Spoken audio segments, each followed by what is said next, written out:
Sidang kasus dugaan pencemaran nama baik yang dilaporkan pengacara kondang Hotman Paris di Pengadilan Negeri Jakarta Utara berlangsung panas dan diwarnai kericuhan. Insiden ini berawal ketika majelis hakim memutuskan untuk menggelar sidang secara tertutup karena materi yang dibahas mengandung muatan asusila. Keputusan itu langsung mendapat protes keras dari tersangka Rasman Arif Nasution yang menganggap langkah tersebut tidak adil. Meskipun Rasman bersikeras, majelis hakim tetap pada keputusannya. Situasi di ruang sidang memanas hingga terjadi adu argumen yang semakin intens antara Rasman yang langsung menghampiri Hotman Paris. Tak mampu meredam ketegangan, hakim akhirnya memutuskan untuk men-skor sidang demi menjaga ketertiban. Kejadian ini langsung menjadi sorotan publik, terutama setelah sejumlah video insiden tersebut tersebar di media sosial. Salah satu reaksi yang menarik perhatian datang dari selebritas sekaligus lawan seteru Rasman, Nikita Mirzani. Jadi gini Bang, Rasman itu maunya sidang terbuka, tapi emang karena Rasman ya, kan kalau persidangan ada memang harus tertutup, cuman kan dia pengennya viral gitu kan, dia kangen sama wartawan masuk TV mulu jadi berita gitu kan, dia nggak sadar bahwa dia juga lawyer tapi gitu harus ditutup tapi dia nggak terima, akhirnya teriak-teriak gitu.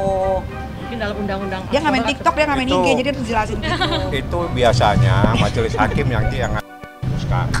Itu contempt of court, itu penghinaan terhadap persidangan.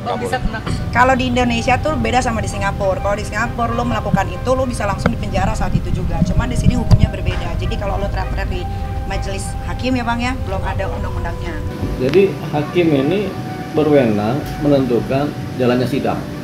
Jadi pimpinan atau penguasa terhadap persidangan adalah hakim. Jadi kalau hakim memutuskan sidang tertutup, tentunya sidang harus berjalan tertutup ya, karena hakim punya pertimbangan hukum, pertimbangan dalam persidangan, di mana sidang harus tertutup. Ini buat seluruh pengadilan yang ada di Indonesia ya, kalau misalnya ada Rasman dan timnya ada sidang ya, tolong deh dites dulu kesadarannya. Coba tanya, Bapak tahu kan ini pengadilan ya, bukan terminal ya Pak ya, bukan ya, pengadilan ya. Gila, pengadilan dibikin gak ada marwahnya sama Rasman, gila. Apalagi siapa itu, ada yang naik kursi, naik meja. Apain sih? Firdaus juga, kan lu membangga-banggakan, lu banyak pekerjaan lu, profesi lu banyak, mulai dari apa namanya, vokalis band ya kan, gitaris, drummer, terus lu wartawan juga, manusia silver, pedagang asongan, banyak lah ya. Tapi kenapa mesti ada pengacara di salah satunya? Ada dari satu nenek-nenek kan pakai jilbab putih tuh ya, dia teriak-teriak. Nggak tahu Bu, Ibu teriak apa, tapi yang jelas di kuping saya kedengarannya kayak lontong sayur, toprak, gado-gado mau, masih ada, lontong masih ada. Tuh, ini mohon maaf ya, saya aja yang orang kampung nih, saya orang kampung nih, ngelihat kalian itu kampungan sekali.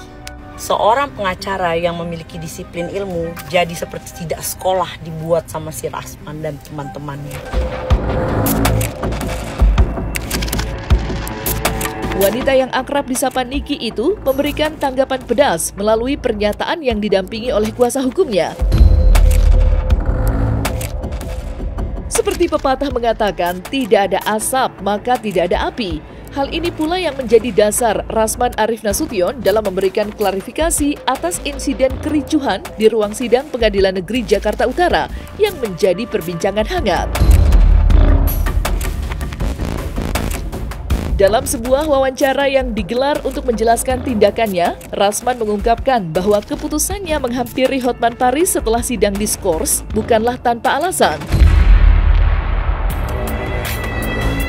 Ya, Rasman mengaku bahwa sebelumnya ia telah meminta izin kepada majelis hakim untuk berbicara langsung dengan Hotman, namun permintaannya ditolak. Hal inilah yang membuat Rasman merasa tidak memiliki pilihan lain selain mengambil langkah spontan tersebut. Dan seperti inilah klarifikasi Rasman Arif Nasution terkait jalannya sidang yang berakhir chaos itu. Di mana-mana saya bersidang, hakim itu dia mengatur lalu lintas komunikasi, pemeriksaan. Tapi ini dari awal ketua majelis ini sudah sangat arogan, membatasi kami, sehingga kami sebut di luaran dia itu ibu guru. Terlambat sebentar, jangan terlambat ya. Hakim yang berkuasa di sini. Kau ya, ketua majelis, berkaca, apa tidak cukup wajah Mahkamah Agung sekarang dipermalukan dengan kasus produk tanah? Apa tidak malu kalian ketika 2 minggu yang lalu sengaja saya copy pernyataan dari Bapak Ketua Mahkamah Agung yang baru bahwa hakim harus berbenah? Apa kepentingan Anda? Kok Anda tidak memberikan ruang kepada kami untuk dibuka? Nah, karena itulah kami tadi berontak. Poinnya di situ.